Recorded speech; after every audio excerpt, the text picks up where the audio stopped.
Spanning over 40 square miles of world-class theme parks, resorts and experiences, Walt Disney World is designed to be the ultimate vacation destination. But behind all the magic is a system that can feel confusing and intimidating for beginners, between deciphering ticket options, making sense of lightning lanes, and choosing where to stay. It's no surprise that many feel lost before they've even arrived. Hi, I'm the Frugal Brit, and in this video I'll be giving you a step-by-step beginner's guide to planning Disney World for 2025 and beyond, covering everything you'll need to plan with confidence, including the big changes to the lightning lane system and the steady comeback of the on-site advantages. It's all divided into chapters, so you can easily skip past stuff you don't need with the help of timestamps. Without further ado, let's dive in. In this first chapter, I'll be explaining broadly what Disney World is and what it offers. For those that have never visited, you may associate Disney World as the theme park with the castle. At risk of sounding like a promo, it is actually far more than just a theme park. It's a massive entertainment resort complex in Orlando, and by massive, we're talking about the same land area as San Francisco and twice the size of Manhattan. Within that space, you'll find 4 full-scale theme parks, 2 water parks, more than 25 hotels, golf courses, shopping districts, and even a sports complex. So this is what sets Disney World apart. Whilst Universal Orlando up the road is incredible and ever expanding, it'll never be anywhere near the scale of Walt Disney World, in terms of size at least. Key to all this is of course the theme parks. These are the main attractions.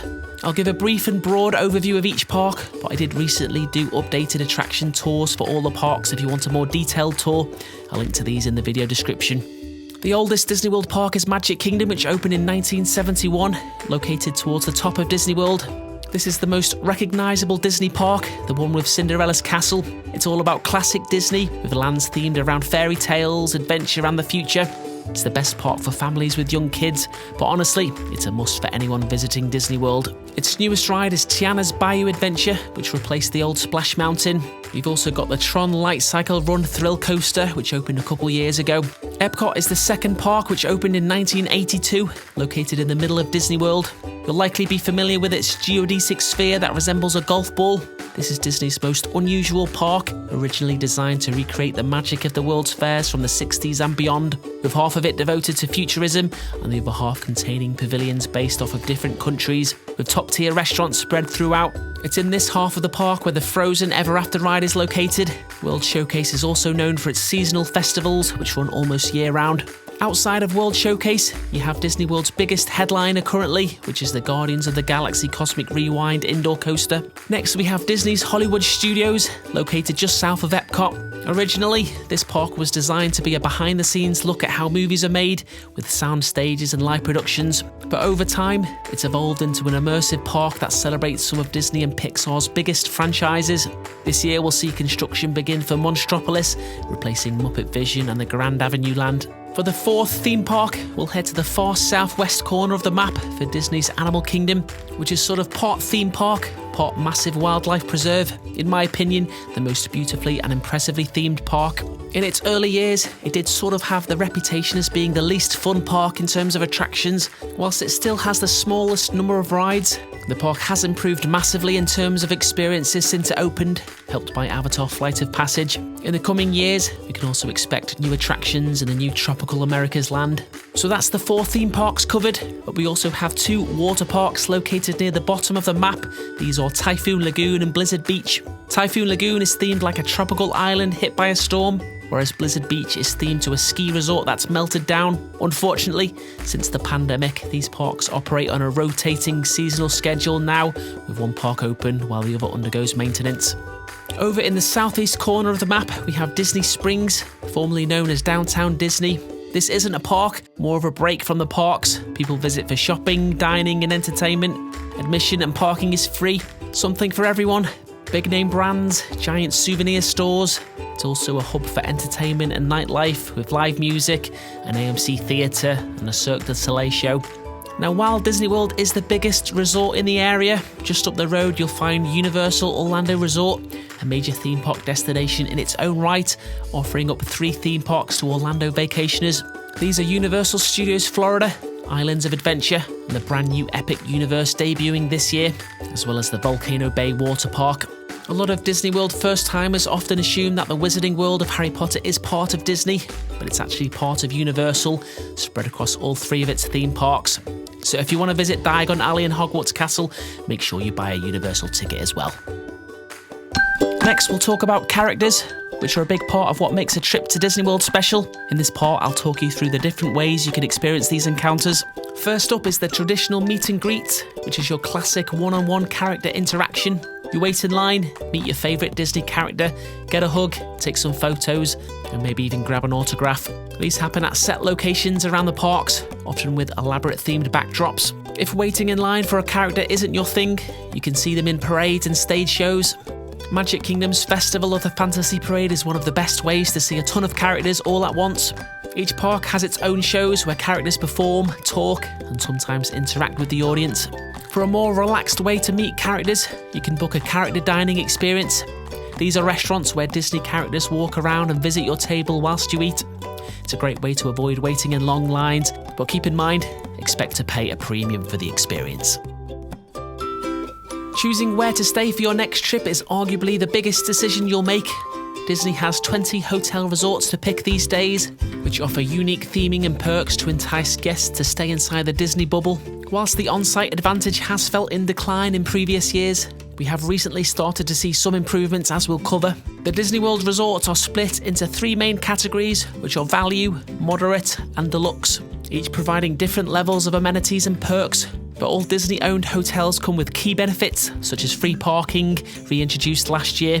When it comes to dining, you get an advantage with booking restaurants, as well as being able to purchase the Disney Dining Plan. These perks will be covered in more detail in Chapter 7. The most popular perk is probably early theme park entry, which allows guests to enter the parks 30 minutes before official opening time. That extra time can make a big difference when trying to get on popular rides before the crowds arrive. Another advantage is getting priority when booking both Lightning Lane Multi-Pass and Lightning Lane Single Pass reservations. We'll go into more detail with these in Chapter 5, but just know that staying on site gives you an edge when it comes to making those ride reservations. All Disney resorts provide complimentary bus transportation to the parks, which for the most part run regularly throughout the day.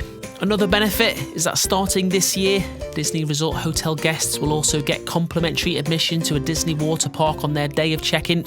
Now let's get into the different categories, starting with the value resorts, which is the most budget-friendly option if staying on site as you'd expect. These resorts offer the most playful theming with oversized Disney characters, bright colours, and a fun, kid-friendly atmosphere. The rooms at the value resorts are motel style, with external hallways and doors leading directly outside. These hotels are large and spread out, so depending on your room location, you might have a bit of a walk to get to the main lobby, food court or bus stop. The rooms at the value resorts are smaller compared to the other categories, around 260 square feet in size, and will only feature basic amenities. Many feature 2 queen beds or a king in some rooms, with a layout designed to maximise space. If you need a bit more room, there's family suites available at Disney's Art of Animation Resort, which offer extra space and a separate living room. These are quite pricey though, considering they're in a value resort. There's also a limited number of suites at All-Star Music Resort, which are a bit cheaper. When it comes to dining, expect food courts rather than full-service restaurants. One of the biggest differences with value resorts is transportation. The 3 All-Star resorts rely entirely on buses to get to the theme parks. However, Art of Animation and Pop Century connect to Epcot and Hollywood Studios via the Skyliner gondola system. I'll be covering more on this in Chapter 6. Moving on to the moderate resorts, which provide a balance between affordability and upgraded theming. One of the biggest differences at the moderate resorts is the overall atmosphere. These hotels are designed to feel more like themed destinations instead of the fun, oversized Disney decor. Like the values, rooms here are also externally accessed, with hotel buildings spread out across large resorts. Worth noting though that Port Orleans French Quarter is a bit of an exception, with a compact layout making it easier to get around. The rooms at the moderate resorts offer a bit more space at 314 square feet and upgraded decor compared to the values, with some offering unique themed rooms. A big step up for the values is the pool experience, as the moderates tend to have larger, better themed pools with water slides and hot tubs. Unlike the values, which only have quick service food courts, the moderates feature a mix of quick service and table service dining. For transportation, Disney's Caribbean Beach is on the Skyliner, making it a popular pick, and the 2 Port Orleans resorts are on the Sassagoula River, which takes you over to Disney Springs. The remaining category is the Deluxe Resorts, which are designed to immerse guests in elaborate themes, whether it's the African savanna views of Disney's Animal Kingdom Lodge, the Victorian elegance of Disney's Grand Floridian Resort and Spa, or the Pacific Northwest-inspired Wilderness Lodge. These resorts aim to feel like destinations in their own right. They feature some of Disney World's best restaurants, including signature dining experiences and character meals. One of the biggest advantages is transportation. The Magic Kingdom area resorts offer monorail access, walking paths to the Magic Kingdom, and boat transportation. Guests staying at the hotels in the Epcot resort area can get to Epcot and Hollywood Studios either by boat, Skyliner, or walking. Animal Kingdom Lodge is the exception, with it relying on just bus transportation, but definitely makes up for it in other areas. One big advantage is extended evening hours. Unlike early entry, this perk is exclusive to Deluxe Resort guests, which allows you to stay in select parks for an extra 2 hours after closing. The Deluxe Resorts have the biggest rooms, starting at around 340 square feet, with more elegant decor and upgraded finishes. Many rooms have balconies or patios, and unlike the other two categories, the Deluxe Resorts have interior hallways for a more traditional hotel feel. Not everyone will want to stay on property. There's plenty of off-site options to consider, but obviously you do lose a lot of the perks described earlier. When searching for these hotels, there's 3 main areas to keep in mind. The Lake Buena Vista Resort area is very close to Disney, making it a convenient option for those focusing on the Disney parks. The Kissimmee area is a budget-friendly alternative. The third area is International Drive Orlando, which is a good hub between all the big Orlando parks. For families or groups needing extra space, Airbnb and vacation rentals can be a good choice. These options often provide more room, a full kitchen, and sometimes even a private pool, things you won't find at Disney hotels. Staying off-site can save you a lot of money, and some hotels even offer free breakfast, but do be mindful of the hidden costs. Many off-site hotels have resort fees and/or parking fees, and while most offer shuttle services, these are often limited to 1 or 2 times a day and may involve multiple stops before you get to the park. Personally, I prefer using rideshare services like Uber and Lyft for flexibility when staying off-site. I'll always factor that cost into my budget when comparing prices. So you've decided you want to go to Disney World, but now comes the stressful part of booking the trip. In this chapter, I'll give my advice to help make this smoother, from how long to stay, when to visit, which tickets to buy, etc. First question is how many days to visit. If it's your first time, I highly recommend at least 5 days to properly explore the parks without feeling too rushed. That gives you enough time for 1 full day at each of the 4 theme parks, plus an extra to revisit favourites or take things at a slower pace. For those travelling from overseas, an ideal trip would be between 10 and 14 days. With the time and cost involved in getting to Florida, staying longer makes the most of your trip and allows for rest days, pool time, and some non-Disney attractions like Universal. Deciding which time of the year is a huge factor in your experience. Crowd levels, weather, and special events all vary throughout the year. In this part, I'll provide a breakdown of what to expect month by month. In January, the holiday crowds linger in the first week, but later on the parks become much quieter. The weather is mild, sometimes chilly in the mornings and evenings, which some appreciate. One downside here though is that the water parks won't be as appealing. February continues to be a lower crowd month with pleasant temperatures in the 70s. The exception is President's Day weekend, which brings a spike in visitors. The first and last weeks of February are the best times to go if you want lighter crowds. The first week of March is still manageable, but as spring break season ramps up, crowds increase significantly. You'll want to avoid Orange County's spring break, as it's one of the busiest times at Disney World. On the bright side, the Epcot International Flower and Garden Festival begins this month, bringing beautiful floral displays, food booths and outdoor concerts. April is a tough month for crowds, as it includes both spring break and Easter, 2 major peak times. The weather is still pleasant with highs in the mid-80s, but the parks won't start calming until after Easter weekend. May is a transition month with relatively light crowds in the first half before the summer rush starts. However, the heat and humidity start climbing and temperatures can reach the 90s. If you want a mix of decent weather and lower crowds, early May is a solid choice. June begins with moderate crowds, but as schools let out across the country, the parks become much busier. Rainfall increases and the heat can be intense, but Disney compensates this with longer park hours. July is the hottest month and is usually also the busiest, but recent years have seen a slight dip in crowds. With this year's debut of the new Starlight Night Parade, this could change though. Expect high humidity, daily afternoon thunderstorms and long wait times. August remains brutally hot, but the second half of the month sees lighter crowds as Florida schools go back in session. For this reason, a 2-week trip from mid-August is good for Brits not wanting to take the kids out of school, but flights can be pricey at this time. Mickey's Not So Scary Halloween Party kicks in mid-August, which will draw extra crowds to Magic Kingdom. If you can handle the heat and peak hurricane season, September offers the lowest crowds of the year. Kids are back in school, making it an excellent time to visit. Epcot's International Food and Wine Festival is well underway, and Mickey's Not So Scary Halloween Party continues. The weather finally starts to cool down slightly in October, making for a more comfortable visit. Crowds are moderate, but you'll want to avoid Columbus Day weekend and Halloween itself, as both bring large crowds. Early to mid-November is a fantastic time to visit. Cooler temperatures, lower crowds, and holiday decorations going up across the parks. However, Thanksgiving week is one of the busiest times of the year, so avoid if possible.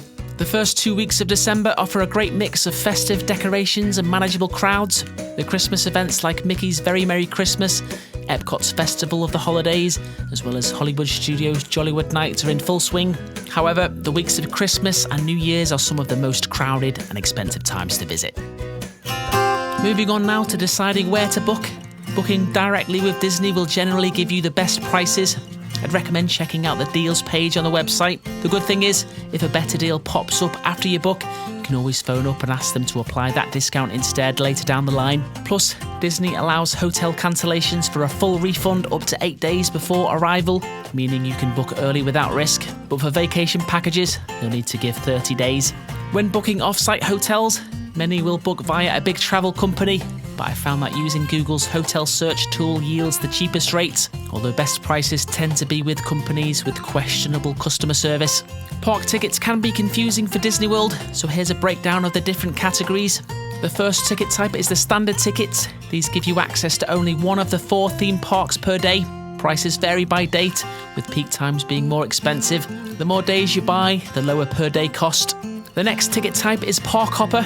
So this is the same as the standard ticket, but with the ability to visit multiple parks per day. The third type is Water Park and Sports. This type lets you visit the water parks, mini golf, and the ESPN Wide World of Sports complex, but crucially, not any of the 4 theme parks. If you want to do all of the above, you'll want to pick the Park Hopper Plus ticket. In addition to these, you also have special ticketed events that give you exclusive park access with lower crowds, amongst other things. This includes Mickey's Not So Scary Halloween Party in Magic Kingdom, Mickey's Very Merry Christmas Party also in Magic Kingdom, Jollywood Nights in Hollywood Studios, H2O Glow at Typhoon Lagoon. There's a few others, but I don't want to overwhelm newbies, so I'll leave info on the rest in the description. To save a bit of money on tickets, third-party vendors often have the cheapest prices. Reputable options include Undercover Tourist, Getaway Today, Costco Travel, to name a few. I've recently discovered that touringplans.com offer a service that compares ticket prices across vendors. I'll link that in the description. One downside though with third-party tickets, if something goes wrong, dealing directly with Disney is likely to be smoother. For guests from the UK and Europe, Disney only sells a 14-day ticket, which bundles in the Memory Maker photo package, water park access and park hopping for all 14 days. If you do plan to spend 2 weeks in Disney World, it's actually not a terrible deal despite the high price. For the UK and Ireland, trusted sellers include Florida Tix, Attraction Tickets, and OrlandoAttractions.com. There's lots of similarly named alternatives to the latter, so make sure you use only this URL. Unfortunately, not everyone wants a 14-day trip to Disney World. They do offer a 7-day version, but it's always priced the same, so pointless really. If you do want a shorter ticket, you'll need to purchase from a US-based site, which may require the use of a VPN. Another thing to mention is that Disney and other travel companies offer packages that bundle hotels, tickets, and sometimes flights. Whilst these make things a lot simpler, and sometimes with exclusive perks from travel companies, however, from experience, they tend to overcharge slightly with the tickets, and flights always seem a lot more expensive compared to booking via Skyscanner or Kayak, and this includes packages sold by Disney. When visiting Disney World, making use of the online services has become essential. From viewing wait times, booking dining and ride reservations, everything runs through My Disney Experience, Disney's digital hub for managing your trip. In this section, I'll talk you through how to set up My Disney Experience using a computer, though you can also do everything from your phone. If you've already done all this, here's the timestamp that you'll want to skip to. Thankfully, this chapter is a lot shorter since Disney removed the park reservations for date-based tickets. First, you'll want to visit the Disney World website, hover over to the My Disney Experience text, then click on My Plans. This will look slightly different from logging in from overseas. You can then create your My Disney Experience profile. Once you've set this up, you'll need to add the confirmation numbers for your Disney hotel resort reservations and theme park tickets for you and your friends and family. For adults 13 and older, you'll have the option to invite them to have their own account, which would allow them to co-manage your linked plans during your trip. If they already have an account, just make sure you use the same email address as the account they're using. Next, you'll want to download the My Disney Experience app on your phone. After logging in, we'll tap the menu button on the bottom right, then tap Tickets and Passes. Then we'll hit the plus icon, then link Tickets and Passes, which gives you a few different ways to add the tickets you've previously purchased. After this, strongly recommend then that you add it to your phone's wallet, which means when you're entering the parks, you can just hold your phone next to the touch point. In previous years, this is where I'd cover the park reservations. However, as mentioned earlier, these are no longer required for date-based tickets. With your tickets and hotel reservations all set up and linked to My Disney Experience, you have the option of purchasing one of Disney's MagicBands. These primarily serve as wearable room keys and park tickets, amongst a few other things which I'll provide more detail on in the video description. Personally, I prefer to just use my smartwatch or phone. In this chapter, I'll cover Disney World's Lightning Lane services, which are paid services to reduce queuing time. This is probably the most complicated part of visiting Disney World, but thankfully it was made a bit simpler in July last year as Disney decided to get rid of the Genie Plus system. So what are Lightning Lanes? Most rides in Disney World have two lines, the first being the standby line, which is the normal line people will use to queue, the second being a Lightning Lane for those that pay extra. So Lightning Lane is basically Disney's name for their paid cut-the-line entrances. For the vast majority of rides at Disney World, if you want to use a Lightning Lane, you're going to have to purchase what's known as Lightning Lane Multipass. This is one of two Lightning Lane services. I'll start with this one as it covers over 95% of rides in Disney World. This is the service that effectively replaced Genie Plus last year. The key difference that you get with Multipass compared to Genie Plus is that you can now make reservations for rides 3 days before the day you're visiting, rather than only on the morning of your visit. So what we've got now is sort of like a paid version of the old FastPass Plus, which understandably has been quite controversial. So how does Multipass work?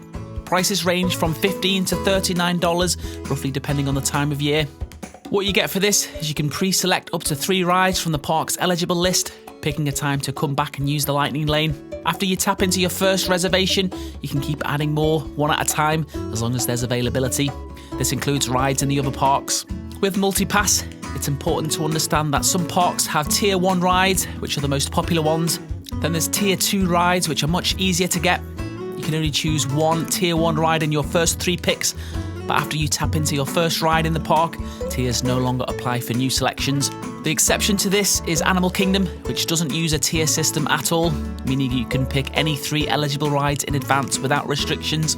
So in short, Multipass is your day-long pass to multiple rides. You pick 3 in advance for one park only, then you can start adding more after tapping into the first ride. Next, I'll explain Lightning Lane Single Pass, which is a lot simpler, thankfully. This is the one ride, one-time pass for the super-duper headliner rides. As with Multipass, you can book these 3 days before your visit. It costs between $10 and $25 per person per ride, again varying based on demand. So yeah, you pay for each single pass separately, which covers only one of these rides, and you get a specific return time window. So with the 2 passes covered, next I'll talk you through the booking windows, which is the same for booking Multipass and Single Pass. So if we're not staying on site, our window is going to open 3 days before at 7 AM Eastern Time, which is 12 PM in the UK. If you want to get yourself in the front of the queue, you'll want to start this ASAP. Those staying at a Disney hotel and select partner hotels can start buying Lightning Lane passes 7 days before your trip for the entire length of your stay, up to 14 days. The longer the trip, the less competition you'll have for those reservations towards the end of your stay. Next, I'll show the process of booking Single Pass and Multipass, which can only be done via the Disney World app. When you open it up, you should see an option to purchase. Once you do this, you'll pick the date you're visiting. You can only do one day at a time. For months, international guests like myself weren't able to book Multipass or Single Pass outside of the US, which was a huge frustration. Thankfully, this has now been rectified. Next, we'll select the park we want. Magic Kingdom is the most expensive due to demand and the number of rides. Here you can actually purchase both multi-pass and single pass at the same time if you want. For now, we'll just select multi-pass. Now it's time to pick your Tier 1 selection, as well as your Tier 2 selections. Here's a list of the Tier 1 rides which run out the quickest, so I'd prioritise these. You can modify the times and selections later, so you don't need to stress too much at this point. After hitting continue, Disney will pick what it thinks are the best times for you, but you can modify each to be earlier or later if you prefer. Once you're happy with all your selections, you'll hit continue to finalise the purchase. Now we'll go through the process of booking single pass. Much simpler. After choosing the date, you can select the ride you want to purchase. Next, you'll confirm your party, then hit continue. The rest is pretty straightforward. After confirming purchase, you'll be able to see all your single pass and multi-day pass selections in the My Day tab. That's all the pre-booking stuff out of the way.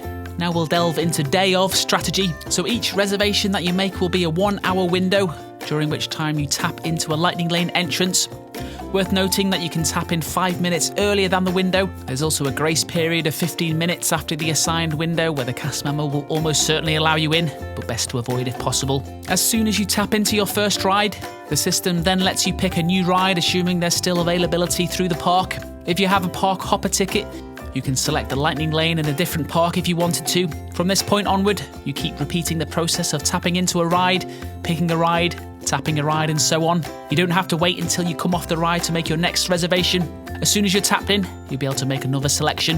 As mentioned earlier, you do have the option to modify your selections by either changing the time or picking a different ride. The windows of availability do change constantly throughout the day. Depending on how much time you're willing to spend on your phone in the park, you can often snag some highly sought after reservations if you spend a decent amount of time refreshing.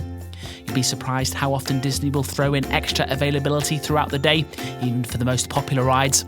There is one more paid queue skipping service which I haven't covered, and that's the Lightning Lane Premier Pass. Its cost ranges from $129 to $449 per person, so not something I can give much insight on, to be honest.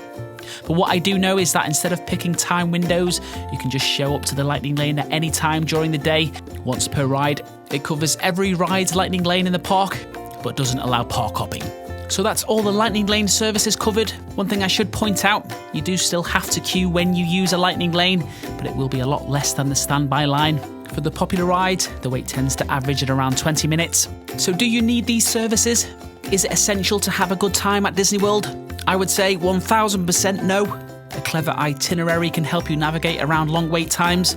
Early entry will also help if you're staying on site. There will be certain super busy times of the year, like over Christmas for instance, where it will be very beneficial, but Disney does ramp up the prices on those occasions, making it difficult to justify. When I'm with the family on a 2-week trip, I do tend to use it on a couple days. I find it really useful in Magic Kingdom given the number of rides there. It's also saved us a lot of time waiting for Slinky. But putting Magic Kingdom and Slinky to one side, I think the value is questionable. And I'd personally never pay to use it at either Epcot or Animal Kingdom unless I'm park hopping with it. The final thing I had planned to cover in this chapter was virtual queue. However, days before making this video, Disney announced it was removing them from Tiana's Bayou Adventure and Guardians of the Galaxy Cosmic Rewind, so we no longer have any rides that make use of these. However, just in case it returns during any busy periods this year, I'll leave a link to a guide I previously made. By now, you've probably got a sense of just how vast Disney World is, so getting around can become a big part of your trip. In this chapter, I go through Disney World's different transportation options, some of which we've touched on earlier in the video. Let's start at the airport, since that's usually where your Disney trip begins. A while back, Disney offered its own complimentary service called Magical Express for on-site guests, but that's no longer available. If you want a similar service these days, you might want to look into Mia's Connect. Here's the charge per person. For groups of more than 3 though, I'd actually suggest trying a ride-sharing service like Uber or Lyft. Heading to Disney World from the airport, prices can range from around $50 to $60, but do tend to be cheaper on the way back. These rideshare apps also have an option to request vehicles with car seats if you're travelling with children. For any Brits watching, the child restraint laws are a bit more liberal compared to the UK, as you can see from this graphic. If you prefer the flexibility of driving yourself, renting a car is always an option. This used to be my preferred choice, but I must say I've been using them far less unless I need to venture outside of Orlando. The ride-sharing services have become so much simpler and convenient these days. Another issue is the theme parks in Orlando are notorious for their expensive parking fees. The silver lining, though, is that Disney has gone back to offering free overnight parking for on-site resort guests, as mentioned earlier. Once you're on property, Disney does offer a complimentary internal bus transportation network that connects all 4 theme parks, Disney Springs and the resorts. You don't have to be a resort guest to use these buses. If you're park hopping, you can hop on free of charge. Typically, buses start running 45 minutes before early theme park entry and continue until about an hour before the park closes. They come around roughly every 20 minutes or so. It's an impressive bus system, but it's also a common source of complaints, especially during peak times when long lines and crowded buses can make the experience less comfortable. Most on-site guests will use the buses only when there isn't another Disney transportation option available for that particular route. Getting to Magic Kingdom can be a bit tricky if you're not staying on site. For first-timers, it can be really exciting, but it does become a hassle after a few visits. If you're driving in, you won't park directly in front of the Magic Kingdom gate. Instead, you'll head to the Transportation and Ticket Centre, often called the TTC. The parking here is massive, so strongly advised to take note of your section, which are named after Disney characters. I'll always just take a photo of the row. Once you're parked up, you'll make your way over to the TTC hub. It can be a real bottleneck during peak times, so brace yourself for crowds or arrive super early if you want a smoother experience. From here, you'll choose between this ferry or the iconic Walt Disney World monorail system. The ferry is the slower of the 2 options, but it's far more relaxing with stunning views across the lagoon and much easier with a stroller.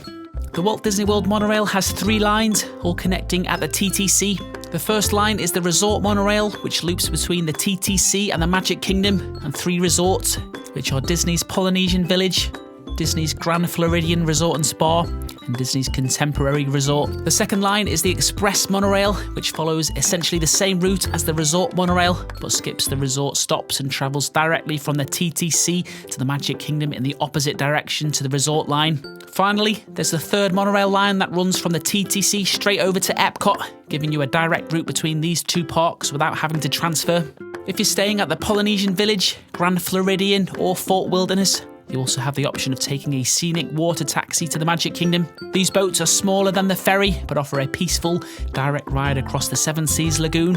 Over at Disney Springs, there's a different set of water taxis that travel along the Sasagula River, linking the 2 Port Orleans resorts with Disney Springs, in addition to these resorts. Over in the Epcot resort area, you have the Friendship boats that connect the Beach and Yacht Club resorts, the Boardwalk Inn, as well as the Swan and Dolphin hotels with Epcot and Hollywood Studios. Moving on now to the Skyliner gondola system, which is Disney's most recent addition to the transportation network. This is a gondola system that connects Epcot and Hollywood Studios with several resorts. For many guests, this has become a favourite way to get around thanks to how efficient and easy it is to use, as well as providing some fantastic views.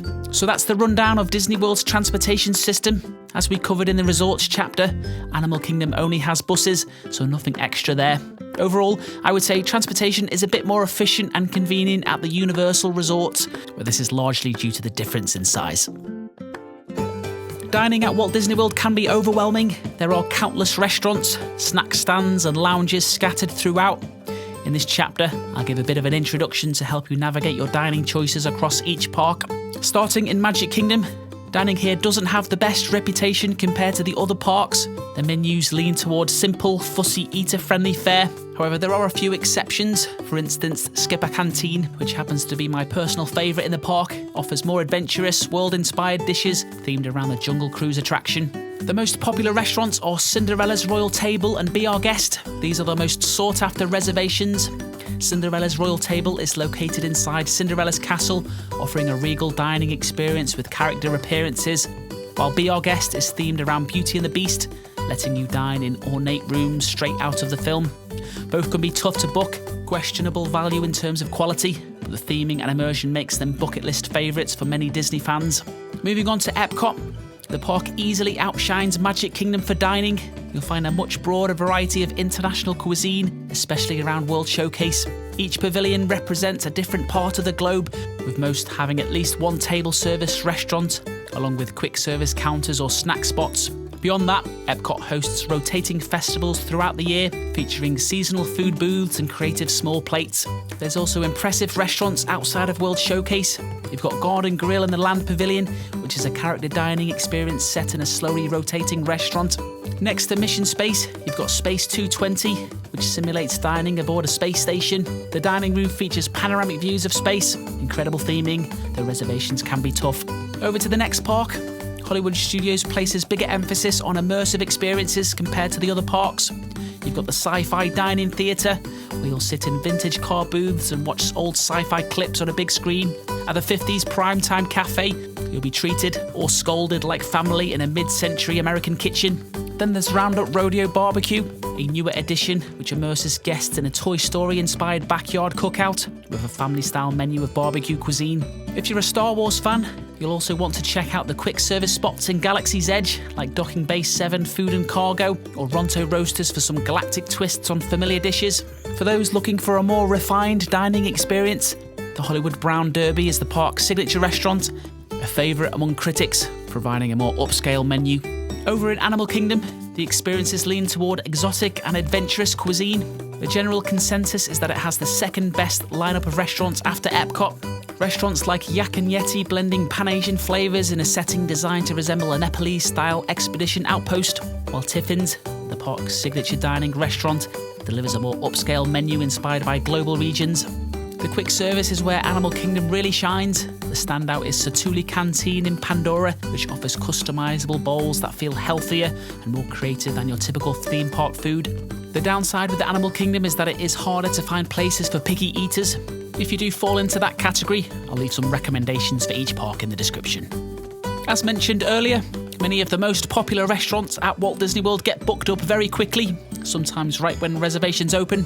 Because of that, most table service venues aren't able to accommodate walk-in guests, or at least you can't count on it.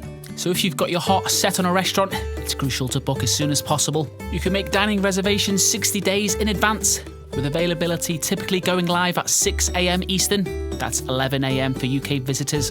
As we've already covered, if you're staying on site, you get an advantage here, as soon as you're within 60 days of your check-in day, you can book for the entire stay all at once, as with the Lightning Lane advantage, but the limit is 10 nights, not 14 nights. Here's a list of all the restaurants that's hardest to get reservations for. If any of these are on your wish list, make sure you're ready for the window. Now, you definitely don't have to splurge on table service meals when you're in Disney World. Quick service snack options are plentiful, and the quality is getting much better. That said, one of the most commonly mentioned regrets guests have is not securing the reservations they wanted in time. Because the availability is released 60 days prior, figuring out where you want to eat should be one of your first planning steps. The booking process is straightforward. You open the Disney World app, search for the restaurant you want, select reserve dining, choose your party size, and pick from the available dates and times. For any quick service locations across Disney World, you can skip the line by using mobile ordering through the My Disney Experience app. To use it, open the app. Again, I'll just search for the place I want, which is ABC Commissary, then side scroll to the order option.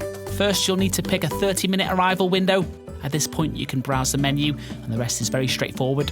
The app then tells you to find a place to relax whilst they prepare the order. You'll later get a notification to tell you it's ready. You'll be given instructions on which counter to pick it up from. Finally, next we'll cover the Disney Dining Plan, which returned last year. This is a prepaid meal plan exclusive to on-site guests. Essentially, you purchase credits redeemable for snacks, quick service meals, table service meals, or fine dining across Walt Disney World. Currently, there are 2 types of dining plans you can choose from. Here's the pricing for them. Whether it's worth it really depends on how you use your credits. If you aim for higher priced menu items or schedule a lot of character dining experiences, you'll get more bang for your buck. However, the general consensus is that while it might not actually save you money, it can be a more convenient option if you prefer a more all-inclusive feel. Just be sure to plan carefully so you don't waste any credits. So that wraps up my beginner's guide to Disney World for 2025. Hopefully this has made the planning process a bit less overwhelming. If you've got any questions, feel free to drop them in the comments and I'll do my best to help. Be sure to check out my other Disney World guides for more planning tips. And if you found this useful, don't forget to subscribe for future Orlando vacation content.